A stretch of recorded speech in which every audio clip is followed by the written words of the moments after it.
Welcome to the Slop Farm. Enjoy the video.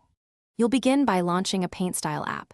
I recommend Paintbrush or using Preview for simple edits. Once open, create a new canvas and set exact dimensions in pixels and DPI so your image prints correctly. Make sure your input device is active.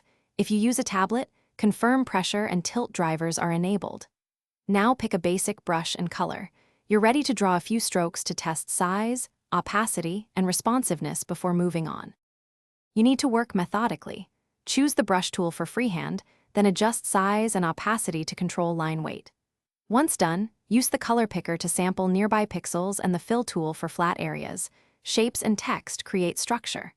If the app supports layers, add and name layers, lock background, and keep edits non-destructive. Make sure to zoom in for details and use smoothing or stabilization to reduce jitter while you refine edges and shading.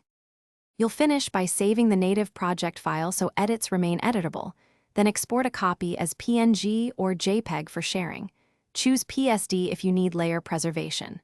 Before exporting, verify resolution and set the color profile to sRGB to avoid shifts on other devices.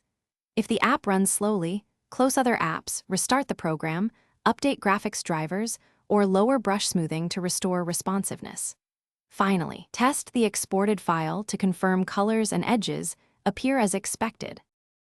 Thanks for watching. Consider subscribing if we helped you today.